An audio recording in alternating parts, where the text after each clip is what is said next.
welcome back to the channel. Today we're going to talk about something I probably should have talked about a long time ago. Me and Husky, we have a lot of consoles. We bounce between our systems a lot. We're not really so much collectors as we are collectors slash players. We play just about everything that we buy. Well, saying that, managing controllers and cables and all that is a mess. And I have really jumped on board with aftermarket controllers. The better ones, of course. Today I'm going to go through a few of them that me and him both use and kind of give my opinions on them. And so let's get started with it. Anyway, I'm going to start off kind of with my absolute favorite. That is the Defender wireless gamepad by Retro Fighters. This thing is, all these controllers are anywhere from 30 to 50 bucks. This controller by Retro Fighters, so I don't tell you guys wrong, it's good on the PS1, the PS2, and the PS3. It has a dongle that is very unassuming. It goes right in the front of your PlayStation 1 and 2 with the old style connection port. And it's 2.4 gigahertz wireless technology, so it's a great connection. It's very unassuming little dongle. I love that. It's clean. It's kind of not flush with the system, but it doesn't protrude very far at all. But a super awesome controller. Now, of course, on the PlayStation 3, this won't work, so it comes with a USB adapter that this controller will pair to for that one. I've had awesome luck with it. No drop signal, no lag, nothing. This controller has all the standard, accoutrements with the normal PlayStation controller. Dual triggers up top, USB-C charging. I mean, you name it, it's loaded out. One common theme you'll see behind a lot of these Retro Fighters controllers is they're all patterned after the Xbox. Kind of how they hold, the handle. I'm not an Xbox fan, but I love the damn controller. That's one reason I love these Retro Fighters so much. But anyway, this is the Defender for the PS1, 2, and 3. Super awesome controller. Battery lasts forever. Solid pickup. Another one I've got is from 8-Bit Do, however you pronounce it. This also is 2.4 gigahertz wireless. This is for the Sega Genesis. It works with the Sega Genesis Mini, I believe, and the OG one. It's the 6-button configuration, which is awesome. All the standard features, like I said, with the Retro Fighters, but this one is through 8-Bit Do. That same price point, looking anywhere from 30 to 50 bucks. You pick it up secondhand or, brand new. Awesome controller if you love the Genesis. I mean, I play this thing. I don't know how many hours I've got on this thing. The buttons still feel great. The D-pad is awesome on it. The buttons are super responsive, feel great. Awesome controller. The only thing I don't really care about with it is this dongle. It's the old school Genesis front end on it, of course. This dude sticks out. It's not like I'm up on my console and I feel like I'm gonna rip it out or anything. It's just, it sticks out so far. I don't know. I get the bad feeling that one day something's just gonna get into it and rip the front off my stinking Genesis. But anyway, that's my only kind of thing I don't dig about it. But other than that, this is the M30 from Analog. Killer Genesis controller. Next up, we got another one from Analog. This is, what do they call this unit? The SN30. The SN30 2.4, once again, gigahertz. This one, same price point, like I said, killer SNES replacement. As with the Genesis one, they nailed it with this one. Kind of that dog bone configuration. The buttons feel great, super responsive. The D-pad is awesome. Trigger buttons are all there. USB charging, your Type-C, of course. Solid controller. If you love the original SNES controller, you will love this unit. Just like the Defender from Analog, this has got a very unassuming front end dongle as well. It's very slim, low profile, plugs right in the front of the system, looks super clean. I really like this. Zero problems with connections, zero problem with lag as this one is with this one as well.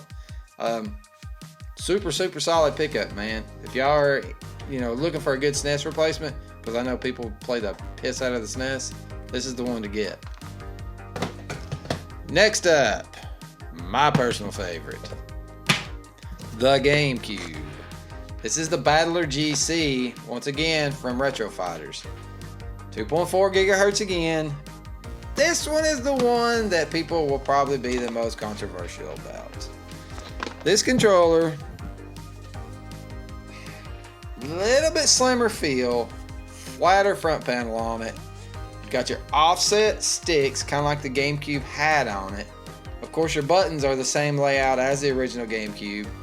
It just doesn't have that weird GameCube feel about it. Now, take that with a grain of salt. I love the GameCube. It is my favorite. I've got so many hours on that original controller, it's not even funny. But the cables, the short cables, having to use extenders and manage the wires and somewhere to store these things is why, once again, I have went to using these things. But this one, you've got the mini D-pad just like the GameCube. You've got the dual triggers up top. Takes a little bit to get used to if you're used to the standard GameCube controller, but it feels great. It connects great. I mean, you can see sticks come right back. I mean, super, super awesome controller. GameCube, there's quite a few purists out there on that thing, and I'm telling you, give this thing a shot. It's got a little bit of controversy, this controller. It is killer. The interface on it is the old school, of course, GameCube interface.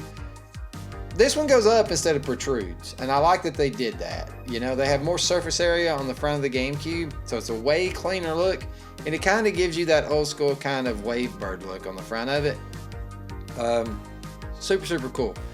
The one thing I can say kind of negative about this is you got to be straight on with it. I don't mean you can't set to the side and all that jive, but I had this plugged into the side of my Wii, playing my GameCubes on it, or GameCube games on it, and it being on the side, I couldn't get a good connection, and when I was playing, I think I was playing Rogue Leader, it would just drop off. I would lose connection.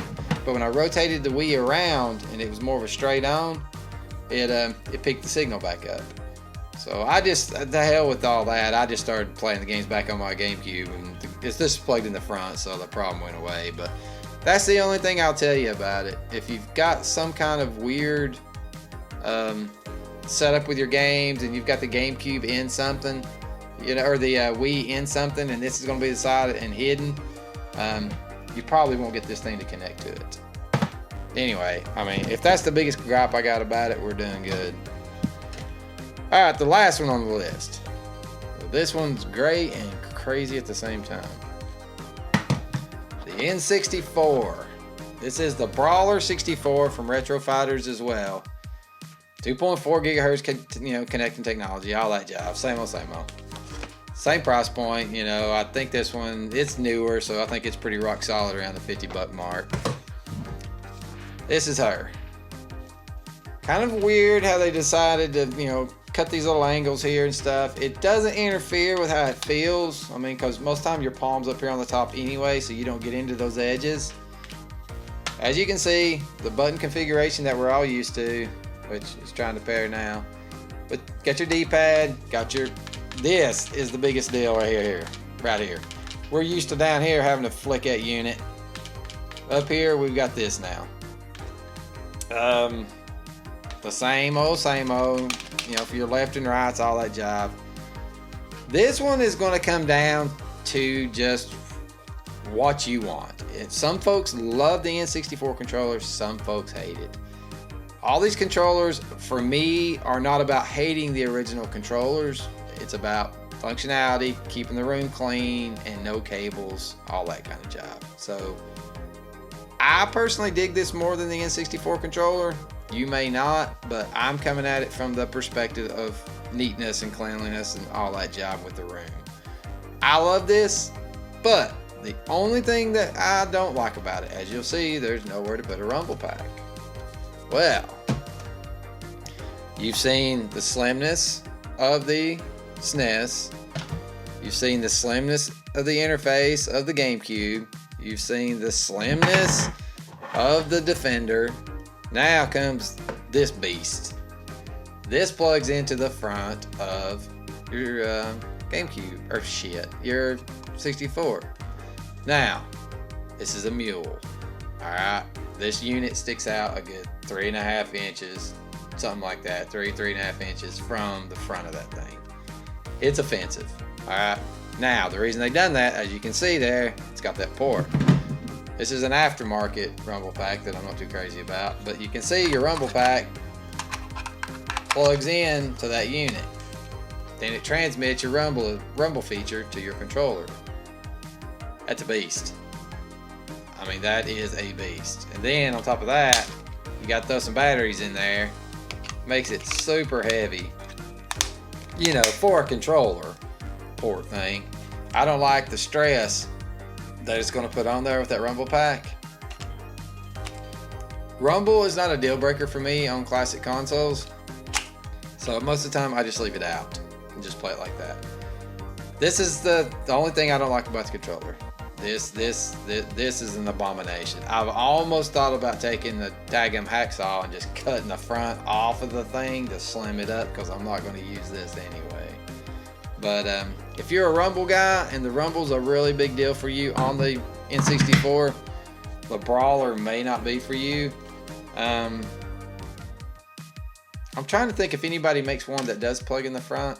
I don't know right offhand, but if the rumble's a make or break thing for you, stick with the original. The only kind of honorable mention I've got is this Pro 2 controller by 8-Bit Do, whatever you want to say. This is patterned kind of directly off the original PlayStation controller. Not the original, but the Mark II, whatever you want to call it, with the duals. Great controller. I mainly use this though on my Raspberry Pi. I use this on my Evercade Versus, and I don't really wireless connect this unit. I run it cabled. It's a wireless. It's like a mini C or some junk. I don't know what that's called. But anyway, this is mainly what I use on it. It's okay. I mean, a lot of people love this controller. Like I say, it's the Pro 2 from 8-Bit Do. I don't know. I mean, it feels good. The buttons feel good. I mean, everything's great and all. I don't know. I'm just ain't crazy about it. I don't know. I just feel like for some reason these are a bit too angular for me, and they just shoot down a bit far. I know, and that's nitpicking, but I don't know. It's just the way I feel about it. I'm just not crazy about this. Feels good, good controller, all that. Well, I can't say it feels good, I don't like that. But still, it's, I don't know. Get it at your own cost, whatever. Some folks love it. I'm not too crazy about it. Anyway, that's all of them, folks. Those are the ones I'm currently using. There are some systems I'm not going to fool with. The Dreamcast, that's a no-go for me. Retro Fighters did just come out with a Dreamcast controller. I'm a Dreamcast man, that's my jam there, and I gotta have that VMU plugged in the front. There's is an external VMU plug. I just love the feel of the original Dreamcast. I'm not messing with aftermarket for that. So I can kind of get how you folks might feel about some of these aftermarket controllers if you feel the same way as I do about the Dreamcast controller. But anyway, we're going to wrap it up there. I hope you guys dig this video. Thought we'd do a little take something to show you what we personally use to play our retro systems and keep everything clean. Alright, you guys have a good one. Later.